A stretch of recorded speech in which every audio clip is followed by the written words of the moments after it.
What is up, everybody? Happy Victory Friday. Happy hour. Welcome in to this happy hour edition of the Pack a Day podcast.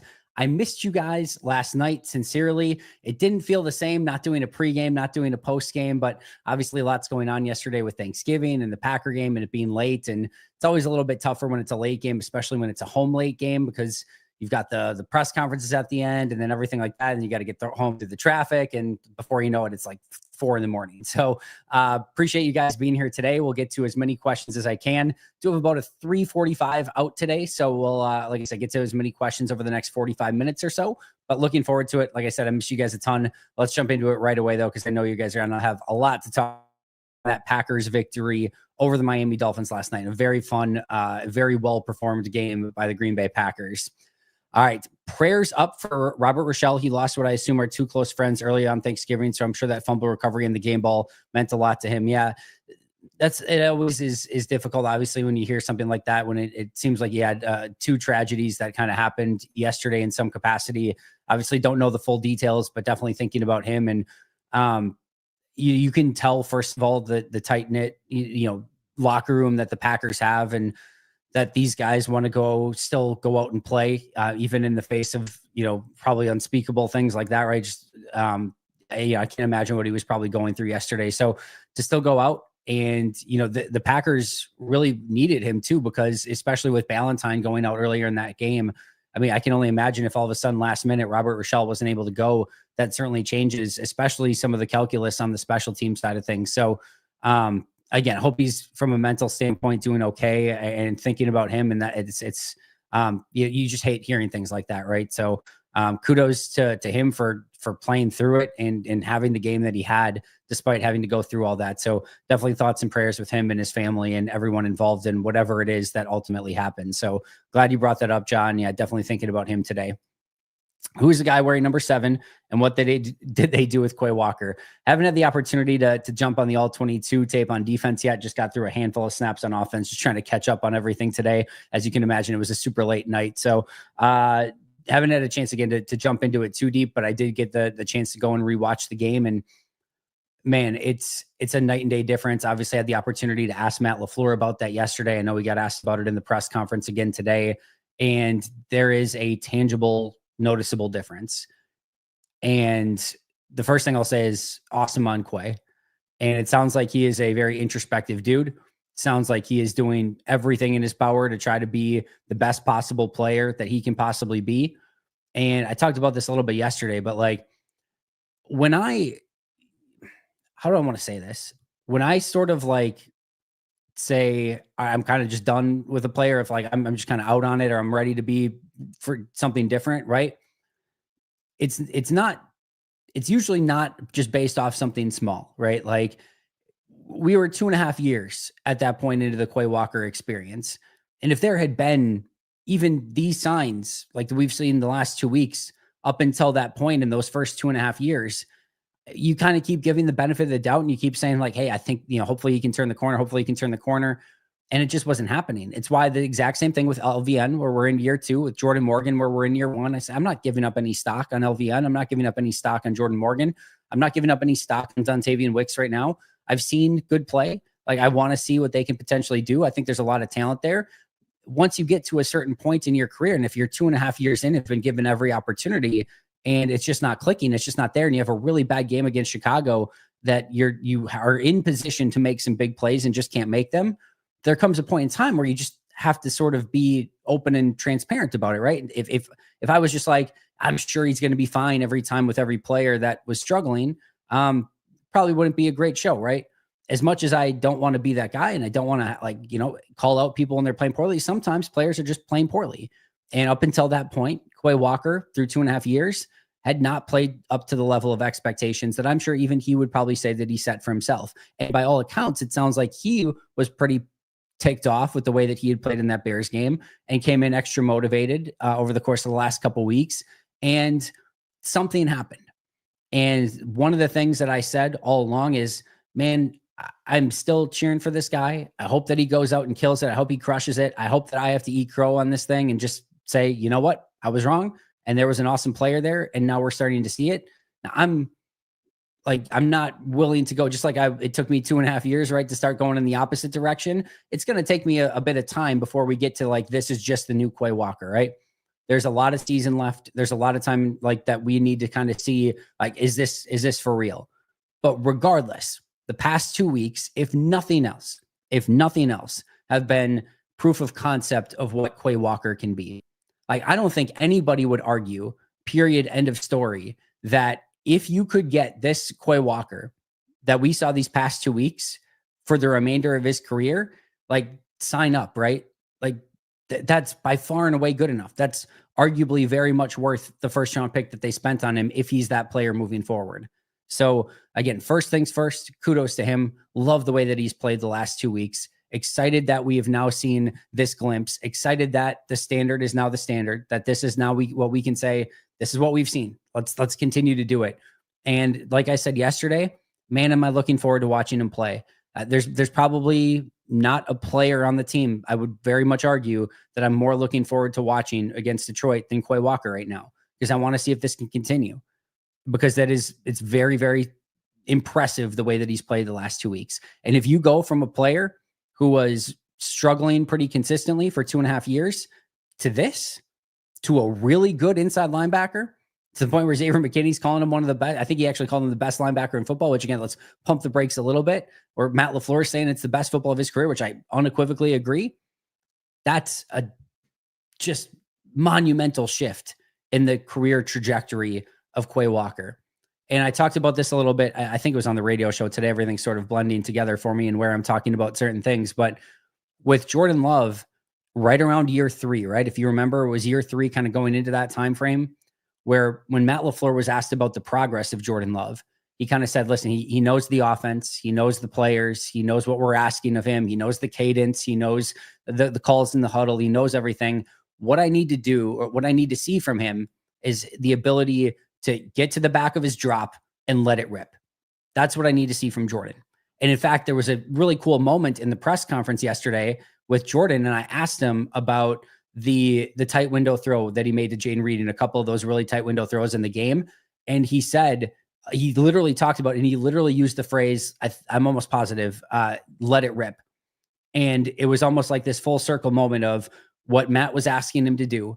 He had all the arm talent. He had all the skills and traits that he needed. He knew the offense. He knew everything that he needed to do. Now it was like, can you take that leap of faith?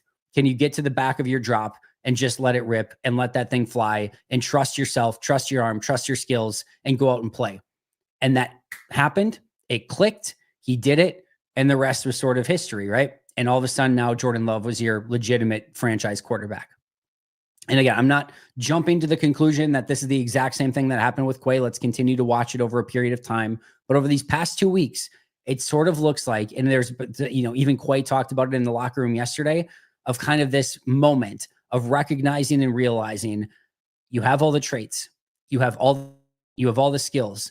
If you're, again, building a linebacker from scratch in the modern NFL, it's going to look almost identical to Quay Walker, right? From a talent and natural raw ability standpoint. And you have all of this going for you. You now know the defense. You have a linebackers coach that believes in you, and Anthony Campanelli, a coach that believes in you. The only thing left to do is to let it rip and just go play. And you can't be afraid to make mistakes, because quite frankly, what's happening when you're playing a little bit more passive and trying to let the game come to you is you're making mistakes within that structure, within the way that you're playing that way. And now all of a sudden, these last 2 weeks, it feels like, it looks like that. And again, he talked about it, that kind of that light bulb went off, and that he's just going to go play attacking downhill physical football, and mistakes be damned. If he's going to make a mistake, do it at 1,000,000 miles per hour and live with it after that point. But this is the way he needs to play. And if that light bulb has in fact gone off, and if all of a sudden this is the way that he plays, and he's going to play this brand of football moving forward, and that he has figured that out, like I said, it is a complete and utter game changer for this defense, because you go from a middle linebacker patrolling the middle of the field that's taking false steps and playing passive and not exactly always sure of where it seems like he should be going, or if he should press forward or take a step back, to just a player that's flowing to the football and trusting his instincts and playing aggressive. Man, it was awesome. Again, it's been really, really fun to see these past 2 games. So I'm hopeful. I'm excited. I can't wait to watch him against Detroit. I would love if this is the new Quay Walker and there's no going back. And if so, like I said, it's a massive win for Green Bay. So I'm excited. I'm looking forward to it next week, and we'll see if he can continue it. But again, kudos to him, and kudos to Anthony Campanelli. Kudos to Jeff Hafley, I think, for putting him in some positions to succeed. Per PFF, 6 pass rush snaps, 6 blitzes, pass rush snaps, or whatever you want to call them yesterday. Got pressures on 4 of the 6. It's a different dude. It's a different dude, and it's fun to watch right now. The Almighty Supremo, and I'll get to our super chats in just a moment after this one. How do you grade Mckinney on the Hill touchdown? His pass breakup was technically the reason why it was a touchdown, but he did his job and made a good play on Jonnu. I haven't graded that one yet, Almighty Supreme one. So I will definitely get there. I haven't had the opportunity to kind of watch it on the All-22, see what his reaction was, see how he, kind of got to that point in the play and everything like that. Let's just assume for a moment that he's exactly where he's supposed to be, jumps the route, makes a play on the ball, knocks it down, and it's a fluke play that bounces up and goes. Like, it would be graded as a positive for him, because like he did everything that he could, got to that point, knocked it down, and made the break on the ball. And if anything, like a deflection in that scenario, far more going to go in your favor as a defense, where it's probably going to bounce somewhere where there's players behind you and you're going to have the opportunity maybe to pick it off. So my first guess would be that at minimum, it's probably not grading as a negative and has the potential to grade as a positive. But again, without seeing his, in totality on the All-22, I'd have to kind of go back and watch a little bit closer. But if he did everything that I kind of expected him to, I'd be surprised if it graded as a negative. But we'll take a look at it, and we'll kind of go from there. But first glimpse kind of felt like it was just an unlucky play. Ben, oh, sorry, I said I get to super chats. All right, after Ben's little trio of messages here, I don't want to overreact, but can we actually just defend Miami and say that it's not about playing in the cold, but playing 3 great teams in the cold that were formed by the cold? Also, I've seen what I need to see, sign McManus to an extension and put off trying to find a young kicker to get behind for another couple of seasons. He may not be perfect, but compared to our other kickers for the last season, he might as well be. But can we actually just defend Miami and say that it's not about playing in the cold, but playing 3 great teams in the cold that were formed by the cold? Yeah, I'm not exactly sure what you're meaning by this, Ben, by defending Miami, if you're talking about the actual defense or saying like, hey, give Miami a break. I'm not entirely sure. I can get to your second piece of this and say, I do think Brandon McManus will be back in Green Bay next year. I do think he'll get a significant contract, or I don't want to say significant, but like, I do think they'll give him a deal to bring him back, whatever that takes, going into 2025. I don't think there's any reason not to. I don't know if that contract extension takes place now. I think they probably wait till the end of the season, but I do think they'll do everything in their power to bring him back. I don't think you'll need to franchise tag him. I mean, you could probably just use a transition tag on him, right? It's probably worth it, right? And just any concern of losing him. And then I think in an ideal world, you probably sign him to like a 1-year, $4 to $5 million deal range with, maybe $2 million signing bonus. And then you go and you bring in still like an undrafted free agent kicker or some younger competition, just to see if maybe you get a young leg in camp that looks incredible. And then you can kind of make that decision, right? But I don't think there's any way that you go into any part of the offseason, training camp, mini camp, without Brandon McManus as your kicker, unless things go very, very wrong the remainder of the year, which hopefully is not the case. All right, let's get to those super chats. Matt Herbert or Abear, one of the two. Probably Abear, right? Matt, I guess there's no R before it. So Matt Abear, thank you so much for becoming a brand new YouTube member. Appreciate you a ton. Going to be a lot of content next week with, obviously members only Q&A, the Nagler chat, and then some Uglum stuff as well. So keep an eye out for that. Appreciate your support. And if you guys have not checked out memberships yet, make sure to do so. Glenn, thank you so much for the super chat. Appreciate that a ton.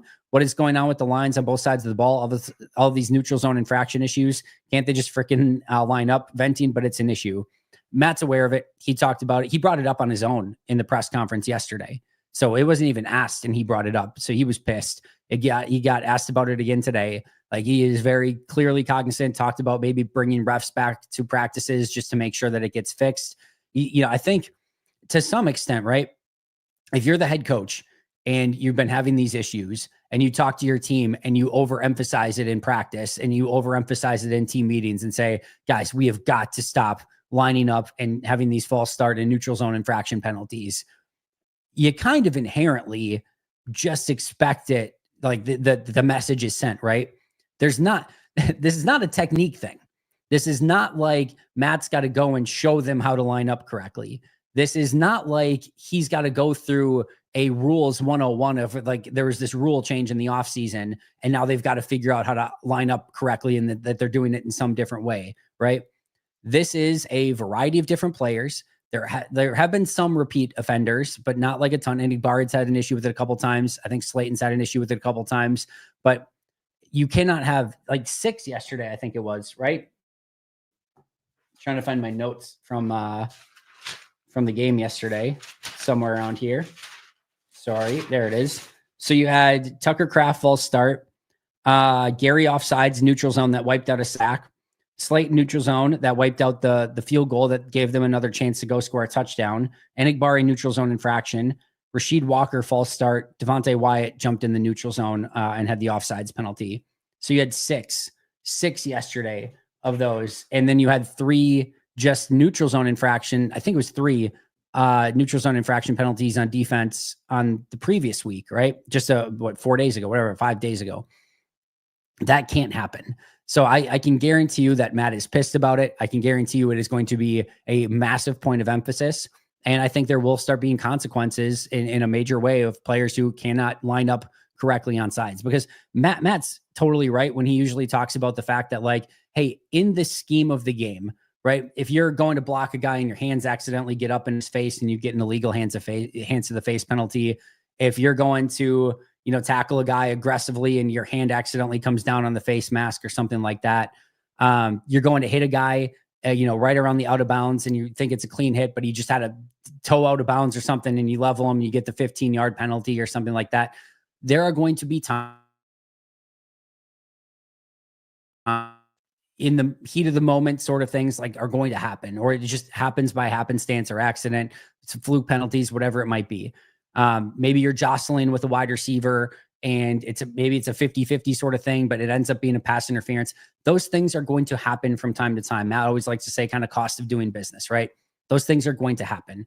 You can't have the dumbass ones. You can't have the stupid ones. You can't have we just lined up incorrectly and nuked a 15-yard sack because we didn't know how to line up and not be in the neutral zone. Like, that stuff can't happen. You can't have the false starts and make it so that your cadence isn't workable and trying to get their team to jump off sides because your team keeps jumping off sides. So those things are massively important. And again, if you have, I think it was like 7 penalties for like 45 yards yesterday, something like that. That's nothing. It's not a big deal. If I were to peruse a box score of any game and I came across 7 penalties for 45 yards, wouldn't even register on my radar. That's just like a normal NFL game for most teams. That's probably right around what like an average game is from a penalty standpoint. Doesn't even register, right? But the fact that they're all just this stupid variety, the other one, of course, being a personal foul after the play, like not a single penalty within the scheme and structure of the actual game from Green Bay. Every single one of them pre-snap or post-snap. Like that's unacceptable. So undisciplined for sure. Like I said, Matt LaFleur is well aware of it. He's pissed off, and I expect them to get it fixed. Would have expected it to be fixed prior to this game, quite frankly. Probably a week too late if it does in fact get fixed. But listen, fix it now. You're 9-3 on the season. You're about a 99% chance to make the playoffs. You're going to be in that wild card round in all likelihood. You've still got a small chance at the division, but fix it now and make sure that it's not an issue come playoff time. And it's probably much ado about nothing, but it does definitely need to get cleaned up. Randy, I left the room during halftime and came back to my wife crying to the Alec Ingold segment. Have you had a chance to watch it? Could hit home for you. I have not had the chance to watch it. I will have to check that out, but I appreciate the heads up. I was chatting I'm assuming it was on halftime, but I was chatting on Autograph at halftime. And then, when you're at the game, you don't get the volume for any of the game stuff. So no, I'll have to definitely check that out. But I know he's obviously a hometown hero. Bayport High School has had quite the journey in the NFL. I'm not sure what the extenuating circumstances outside of that were, but cool to see him get to play in Green Bay yesterday. Had a really nice block on Eric Wilson on a play that sprung, I think it was Achane, but I could be wrong on which running back it was. Maybe it was Mostert. And then, had that nice reception in the flat, got some yards after it. So it seemed like a nice game from Ingold, but no, I'll have to definitely check that out, Randy. Thanks for the heads up. Thanks for all the great content, Greg. I appreciate that a ton. I always see you commenting to help the algorithm as well. That's always awesome. Anything you guys can do to like the channel and just comment, subscribe, whatever it is, any of those clicks on everything, the ads, whatever it is, definitely helps a ton. So Greg, I appreciate you You're the best. Juan, sup, Andy? How does Murphy's retirement impact the team? Will it be noticeable right away, or does Goody sticking around guarantee some continuity? I don't think you'll notice a single difference other than, obviously I'm sure that there's going to be, Ed Policy's going to have his own things that he emphasizes and kind of wants to create within the new culture. I think that'll probably take some time. My guess is that Policy over the first year or two is really kind of taking business as usual, and sort of making sure that he's kind of continuing the legacy that Mark has kind of left and continue it in the right direction. And then I'm sure over time we get certain things that Ed Policy is a little bit more known for. I don't know if there'll be a Ed Policy sledding hill meme or something to the equivalent of it. But no, Mark Murphy's done a really good job.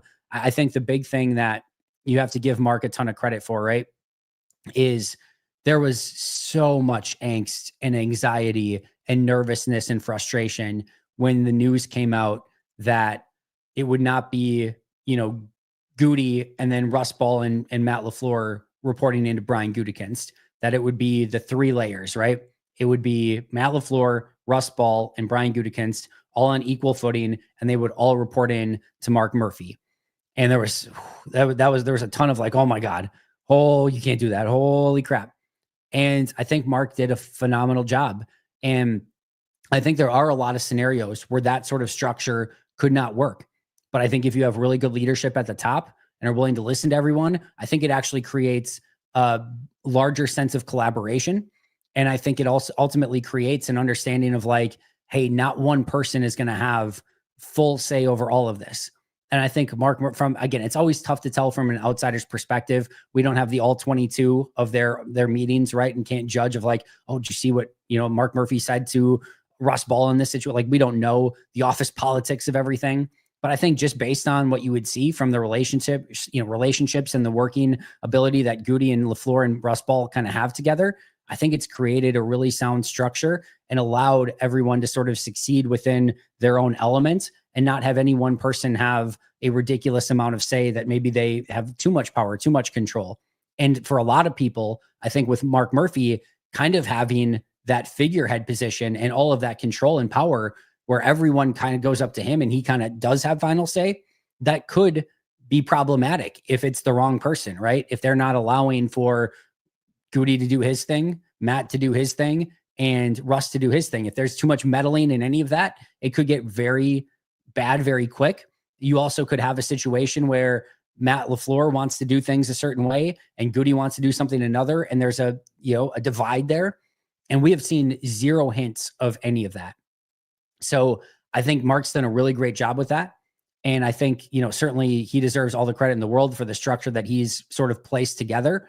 How Ed Policy kind of takes that going forward and how much he is involved. And I don't feel like Ed Policy is going to be like, haha, it's my team now, and he's just going to make a ton of change. I don't think that's going to be the case at all. I don't think Green Bay would have gone in that direction if that was going to be the case. So I expect Ed Policy to have a very similar Mark Murphy-esque role. And I think he's going to allow, Brian and Matt and Russ to all do the things that they need to do to be successful, really what you want from that position. So I don't think it changes a ton. I don't think we'll see any sort of major earth-shattering changes. I think we'll just see some specific Ed Policy sort of things that come up over time, and whatever those things are, your guess is as good as mine at the moment. Izzy gifting 10 Pack-A-Day memberships. Appreciate you a ton, Izzy. Thank you so much for that. Celestial Prophet, member for 6 months. Thank you for that. The main media hasn't been giving Green Bay credit for the win. They've been blaming the weather when the Packers really just pinned their ears back and dog walked them. Why do you feel that is? I don't know. I guess I haven't been listening to the main media enough to really know, nor do I think it really matters, nor do I care, I guess. Doubt Green Bay. Let's keep Green Bay off of everyone's radar. Let's keep it being Detroit and Kansas City and Buffalo and Baltimore. Let's just keep those four teams as the four teams that everyone's kind of keeping an eye on. Maybe Philadelphia as well, 5 teams. Let's have everyone focus on that. That's perfect. That's exactly where you want to be. Let's have nobody really thinking that Green Bay could make a run. Let's have nobody really having the Packers on their radar for a potential Super Bowl run. That's awesome. Sign me the heck up for that. And I think the more that can stay that way and you sort of stay out of the watchful eye, I think that is a good thing for the team more than a bad thing. So why that might be, or why maybe Green Bay is not getting the credit, I'm not sure. To me, they like you said, they just went out and beat Miami, plain and simple. Quite frankly, I don't think Miami played great in this one, but I give Green Bay a lot of the credit for that. And ultimately, I think this is a very good Packers team that's starting to kind of hit its stride at the right time. Still some things I thought they could have done better in this one. Those penalties kind of a key part in this. I thought they maybe could have kept the pedal on the gas just a little bit more at times in the second half yesterday, but I thought they played really smart in the second half. I thought both field goal decisions were the right one. Obviously, once you had the 15-yard penalty, even if it was 4th and inches from the millimeter line, I would have very much been the proponent of kicking the field goal there because you wanted to make it a 3-score game. It was 16 points. The biggest thing there is just making it 19. The difference between 19 and 23 is non-existent at that point in the game. The difference between making it a 2-point game or 2-possession game and a 3-possession game was massive. So I thought they did a good job of just, kind of still getting points and taking some time off the clock in their drives. And I thought the field goal decision in both situations was the right call, but you would have liked to have seen them maybe score a touchdown or two in the second half, but they were playing to keep the ball away. They were trying to run the clock down while still getting points. I think there's really the one drive that they had the 3rd and 1 that got stuffed that you wish you really could have had back, but man, that's going to happen. It was a really sound game overall from Green Bay, and they deserve the credit for just kind of kicking the crap out of Miami, to be frank. Izzy, thank you again. Think training this week needs to be penalties and catching. Yeah, I think only the one drop from Wicks. Am I forgetting one? Obviously, I had the one that clanked off of Dontavian Wicks' hands. I don't think there was another, was there? I don't think there was a dropped interception at all. I don't think you didn't have any muff punts or field goal kick or field goal return issues. I think it was just the Wicks one that went off of his shoulder where he should have got his hands on it, unless I'm misremembering. I don't think Reed had any drops. I don't think any of the tight ends did or the running backs did. So I think it was just the one drop. So at least that was somewhat improved, but the dumb penalties definitely need to get cleaned up to a real extent. Celestial Prophet again. Do you see Ja staying one more year in the Packers drafting a corner and an edge, or letting Ja go and drafting multiple corners and edge rushers? I do see defense as being the primary go-to once again in this draft. I think pass rush and corner are going to be the key too. I think they'll continue to build the depth along the offensive line, and I do expect a wide receiver in the first 4 rounds of this draft, assuming that you can't just say we're going to take one. You have to have the right player fall to you that you have graded correctly and things like that, right? But I expect Goody to pick a wide receiver in the top 125 if given the opportunity, maybe top 5 rounds at worst. And then I expect him again to probably take 2 or 3 guys along the offensive line. But I think their primary positions are going to be corner and pass rush if I had to go into this one. Now, as far as whether or not Ja is back, I think they're going to have to make a decision overall in the corner room of where they want to go with that group. Eric Stokes is a free agent. Carrington Valentine, they clearly have not had the full faith in quite yet. He's still rotating with Eric Stokes. You have Corey Ballantyne, who's just kind of the journeyman bottom of the roster kind of guy, right? Nobody else you're making decisions at the bottom of the roster or based.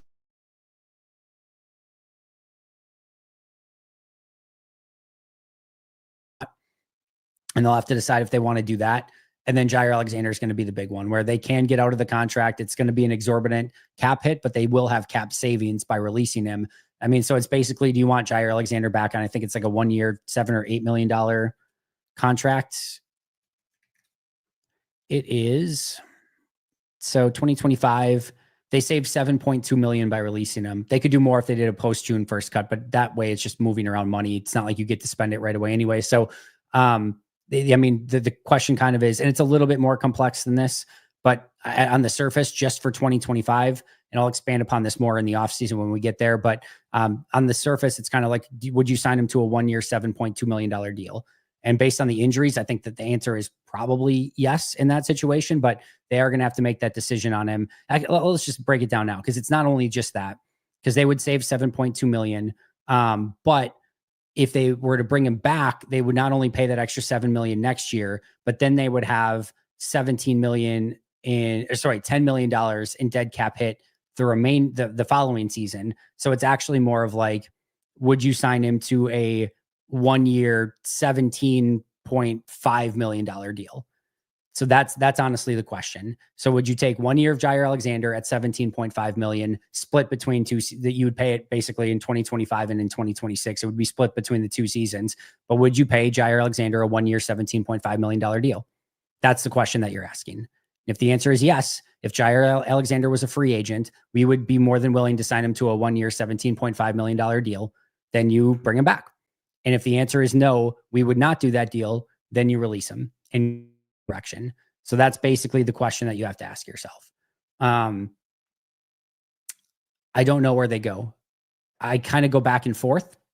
There's part of me that's like, you've got this big dead cap hit anyway. Just bring him back and hope that he's healthy and keep your fingers crossed. The other way you can look at it is, I don't think I would sign him to a 1 year, $17 million deal based on the injuries. Like, you're paying him $1 million per game, right? And if he misses 8 games next year, that's just $8 million right down the drain.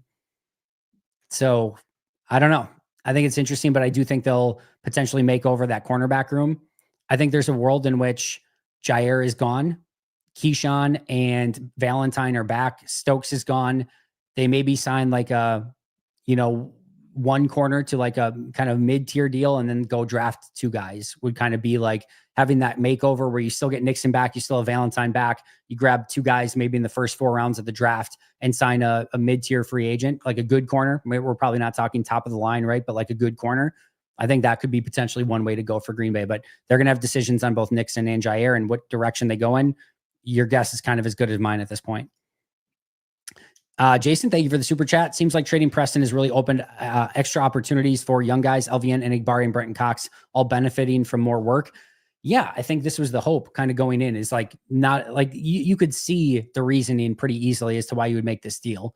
On the surface, 7th round pick for Preston Smith. Like, is that worth it? Like, you're going to move on from Preston Smith for a 7th round pick? He's your starting defensive end. But I think you add on top of it that he wanted out. He did not like playing in the 4-3. He was not a fit for the 4-3. He's a much better fit for a 3-4. Your sort of veteran leader in the locker room, wanted to go somewhere else. Like, makes it like, all right, it's probably time to move on, right? Just that in and of itself was probably a decent enough reason. And the fact that he wasn't playing well in this system, he's still up until this week. I don't know how this week's grades are going to go. He's still my 3rd lowest graded Packer on the season going into this past week where I haven't graded yet.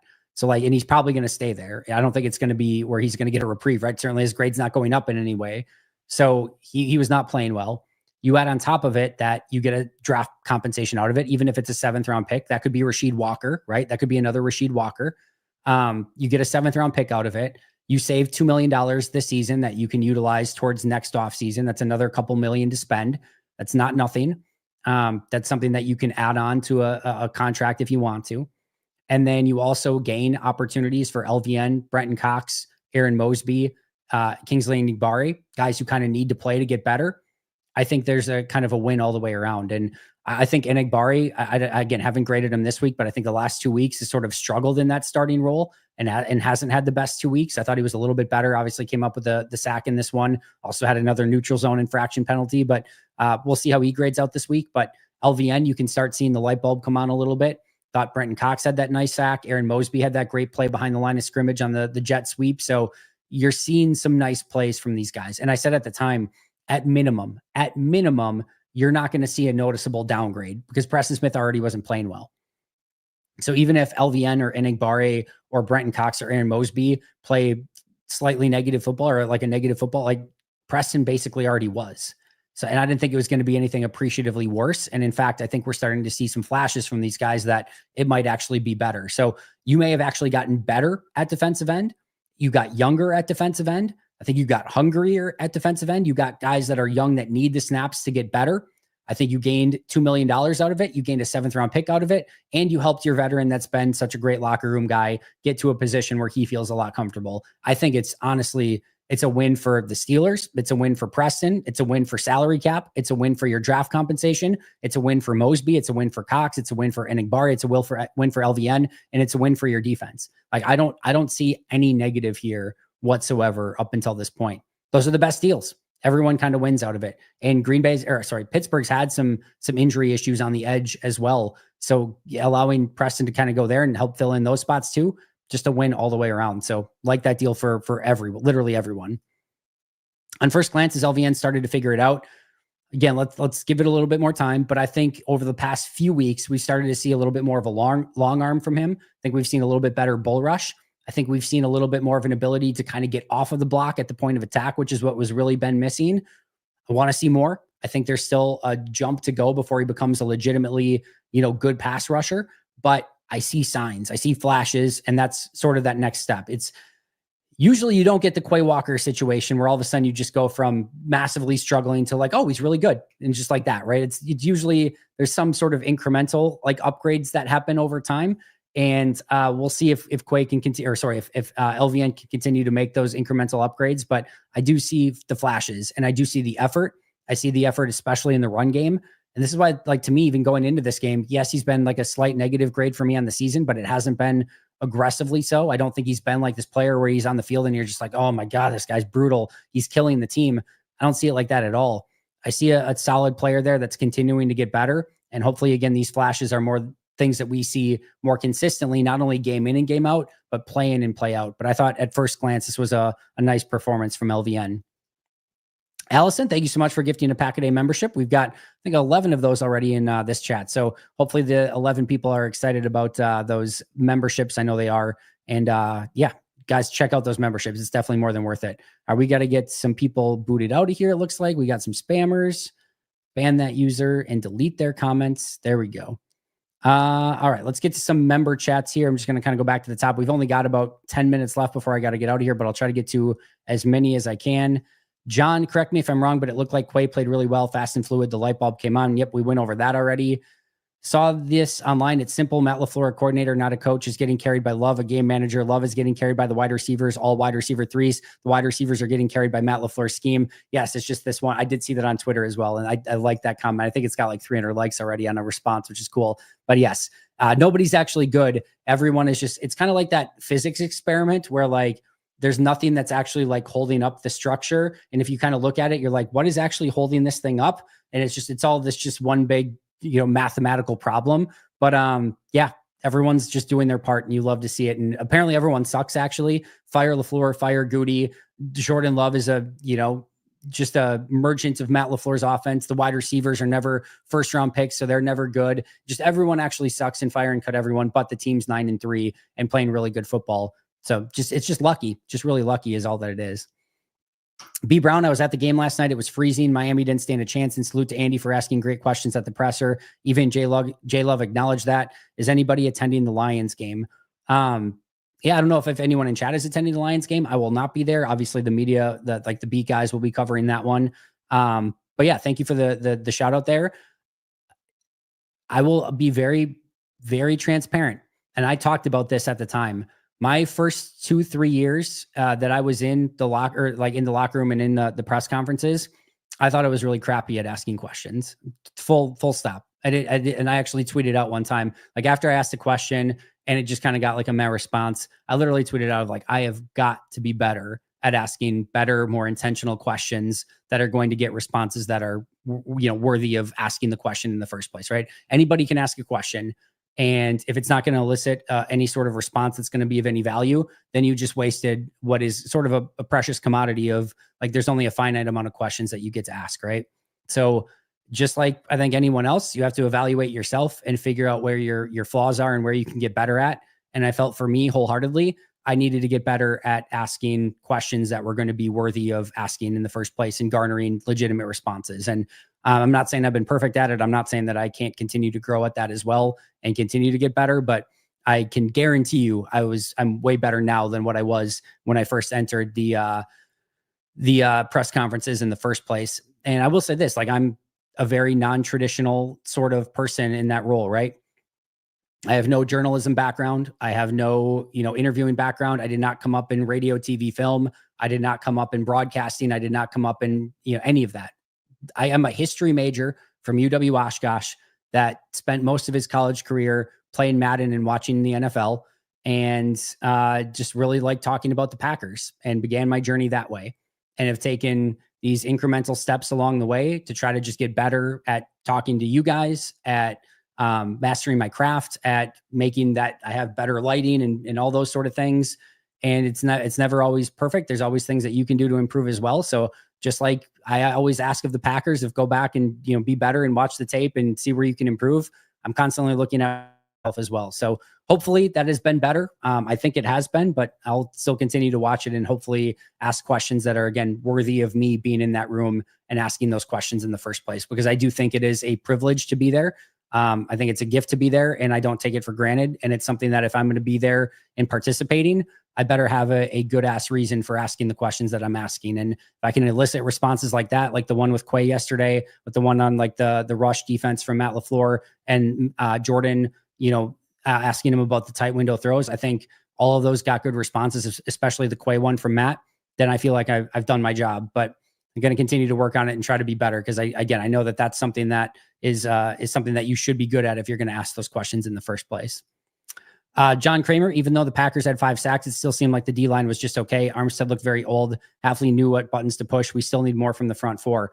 Yeah, I mean, I'm not saying like crown them, right? I'm not saying like, yep, everything's fixed, problem 1,000,000% solved. I will say there were a few plays where they brought 4 and just weren't getting any pressure, right?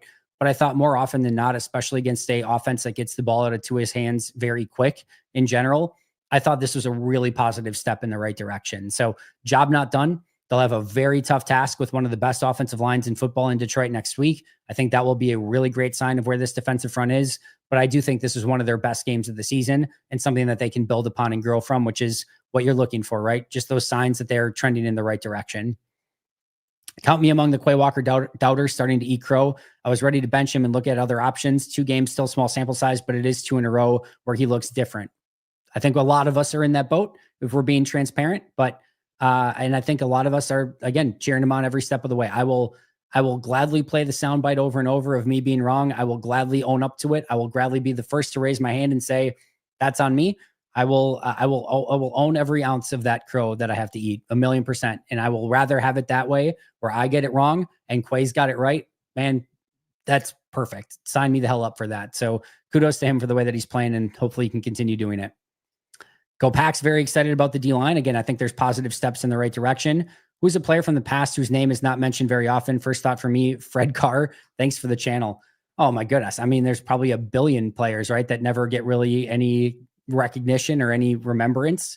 I don't even know where to start. Alan Rossum, I guess he gets talked about as a returner every once in a while. Vi Sikahema, another returner that they had for a little bit. John Stevens, the running back, former New England Patriot. How about Ron Cox? If we're talking about like, Brenton Cox, how about Ron Cox back in the day? Jeff Dellenbach, Bruce Wilkerson, Pat Lee, Jared Bush obviously gets talked about a decent amount because people didn't like him at the time, but Jared Bush, one of my all-time favorites, one of my all-time favorite moments with the interception in the Super Bowl. Yeah. So, I mean, the Baoju we could talk about. Those are just some off the top of my head, but there's a million of them, man. I think the last 2 games are good stepping stones for next week against Detroit and into the playoffs. We're about to find out. We are about to find out. How do you keep Lloyd with this running back room? I mean, you certainly do. I mean, I think it's a good problem to have. And I think you can keep 4, right? That's not a big deal. You keep your 53 best players. And if you have 4 running backs that are your best 53, you just figure out how to deal with that long term. And they have 4 running backs that are worthy of being on the 53. I think they'll keep all of them this year and next year. And you figure out the logistics elsewhere. And I think being able to call guys up from the practice squad really changes the calculus on that quite a bit of, hey, it doesn't necessarily have to be where you keep only this many people or you have to keep this many people at certain positions. Keep your best 53 on the 53 that you don't want claimed that are your best players. And then you can supplement other spots on your roster on special teams or as depth by calling up guys from the practice squad if you really need it. So I think an example of that, right? Like if you only had like 7 really good offensive linemen, right? Like if you had a situation where you thought, let's just say like there's a real world in which Kadeem Telfort and Travis Glover, like you could potentially get both those guys back in the practice squad. I'm not saying they should do it or try it, but there's a world in which that exists. Like you could probably go with 7 offensive linemen on your 53 and Telfort and Travis Glover and Donovan Jennings and like a few of those guys. And like, you just need, 3-4 guys, 3 call-ups a piece, and you get through a huge chunk of the season calling up an 8th guy. I'm not saying they should do that or could do that. I'm just saying like there's different ways to get around this where you can kind of work it that way. So keep your best 53 and then supplement the roster where you need to supplement it. Thanks for all you doing, Andy. More likely to get a second contract, Quay or Watson? If it's this Quay, it's Quay. If we're going based on the last however many years, I'll say Watson, but man, if it's this Quay, the answer is Quay. All right. So what we got here? Allison, AJ, AJ, I don't know, at a live game watching his team, I thought was really AJ Hawk at a live game watching his team. I thought it was cool, in my opinion. OBJ, I mean, AJ Hawk. So you're an AJ Hawk fan is what I'm getting from this, Allison. Yeah. I mean, anytime it's another great Packer that, well, I shouldn't say that. I'm not a huge AJ Hawk like guy from a Packers standpoint. I thought he had a meh career. That's kind of one of my guys that I'm not maybe quite as high on in hindsight, but still, I know he's still a huge supporter of Green Bay and the Packers, and it's always cool to see. I didn't catch him I don't know if he was at the game or what the situation was, but if he was, that's always cool. And again, he always wears his G proudly, which is always a really cool aspect of AJ. All right. Let's see. Tyler, where do Musgraves and Lloyd fit into the offense when they come back? I mean, I think the things that you kind of have happen is, by the time Musgrave and Lloyd come back, you might have injuries to Emmanuel Wilson and Ben Sims or John Fitzpatrick, or, you might have other injuries that take place, or Romeo Dobbs' concussion takes longer. And like these things sort of just happen, right? And you get two guys back and two other guys from the group end up having to be, missing a few weeks. So those things kind of happen naturally sometimes, but if not, and you can just bring Marshawn Lloyd and Luke Musgrave back, then you just fill them in where you need to fill them in, and you figure out what plays that they are best to run, where maybe Marshawn Lloyd is a better fit in a certain run scheme than what Chris Brooks or Emmanuel Wilson are.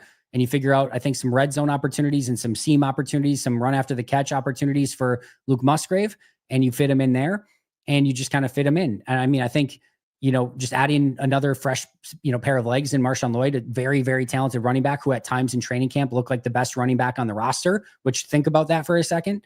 Like there were times in camp, he looked like the best running back on the roster. I will say that one more time. Not saying he is, not saying he's going to be, just saying there were moments where like, is he the best running back on the roster right now? Just think about that for a moment. And Luke Musgrave, super talented guy. I mean, even if you're just replacing John Fitzpatrick with Luke Musgrave, I mean, that's a nice step up, right? So you figure it out and you let them get their legs back. You let them kind of get reintegrated in the offense as you seem fit. And like they both might be just kind of lost seasons in 2024, and they might be bigger, aspects of this offense in 2025. We'll see, but you just love getting those guys back and adding some fresh legs to the team. All right. Who is this Andy Herman guy? I don't think I've seen him before. Just kidding. I don't know what I'm just saying. If I had my hat off today, maybe we were talking hatless Andy. Then that makes sense. Sign me up for Quay doing that. Like if he does, I will sing praise from the rooftops as well. Love it. For fun, if the Packers beat the Lions next week, what are the most likely reasons? Choose two: run game, turnovers, big game from Love, big defensive stops, holding the Lions, passing, rushing attack. I mean, probably turnovers and Jordan Love just having a great game. I'll take those two as the most likely in that scenario. Enjoying this version of Quay, but wondering if you think it might just be two sub 500 teams. Like, you're not evaluating it from like, oh, Quay was good because they won. You're evaluating it individually on a play-to-play basis. So to me, it has nothing to do with the strength of opponent, good or bad. It's just how he played. And from what I've seen these past 2 weeks, again, not having broken down this tape on the All 22, it looks like a totally different Quay Walker. I'm evaluating how he is playing. So to me, it's not necessarily the opponent. It's more of what he's doing on the field. Wick's going to be benched. True, saw it come up in the news. No, because he blocks insanely well. He's going to keep getting opportunities. So he might get less opportunities, but I don't think he's going to be in any real doubt of getting benched in any significant way. Andy, I'm an idiot and don't know how to work autograph and couldn't find your halftime thing. No worries. Download the app, obviously. And there's something called a live locker room that you can go in and chat there. So it's available over there, and I'll be there for halftime the remainder of the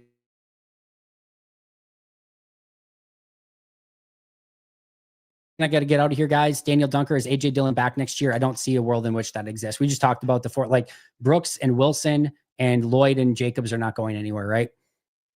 In a world where Dillon wants to be back in Green Bay and is willing to take a 1-year vet minimum deal, I think even Green Bay has to consider in that situation, is it even worth it? I don't know if they take that. If Dillon says, I will play 1-year vet minimum, they may say, okay, but the only way he gets kept on the 53 going into the year is if you have injuries to the other 4. He would go into camp as the number 5 back at best. That's if they don't find somebody else as an undrafted guy that could potentially beat him out as well, right? So he's coming off an injury. He's missed the entire season. It would have to be a scenario where he took a 1-year vet minimum, no signing bonus deal. And then if he was willing to do that, you bring him back just because like, why the hell not at that point? And then he's going to have to go out and just play unbelievable to beat out two of the other guys. And even at that, Lloyd and Jacobs are not going anywhere. So he has to beat out Emmanuel Wilson and Chris Brooks, or at least one of them. And maybe he does, maybe he doesn't, but the other guys are going to be younger. They're still going to be cheaper because Dylan is on a higher veteran minimum, where those two guys are on the minimum, but younger.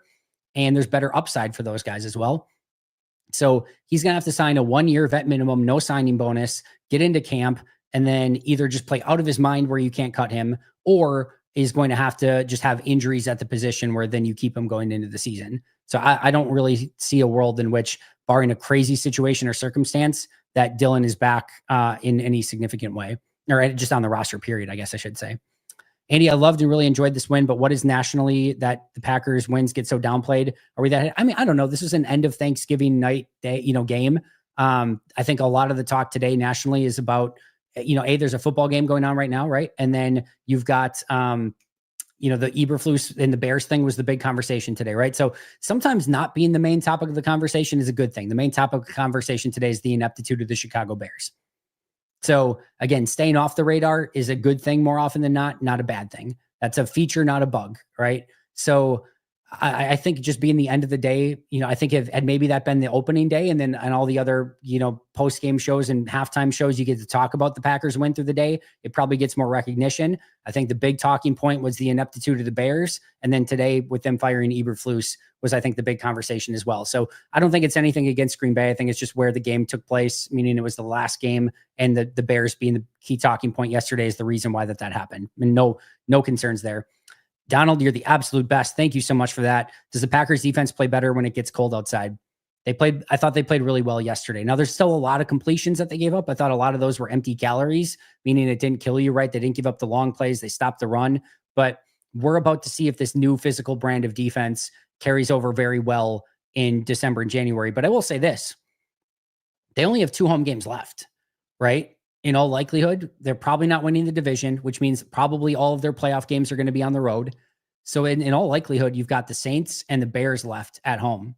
That's it. 2 teams that they should beat, and 2 teams that you are hoping that they beat. I think it's Saints and Bears, right? Because Minnesota, Detroit are both on the road. And who am I missing? It is, Saints and Bears at home, Seahawks on the road. So they've only got 2 more games at home. So we'll see if it matters. I mean, Seattle could still be cold outside, I guess. But Minnesota and Detroit will be in domes. And then depending on who they play in the playoffs, they could get the Eagles on the road, which could be a cold game. Minnesota would be on the road or in a dome. Detroit would be in a dome.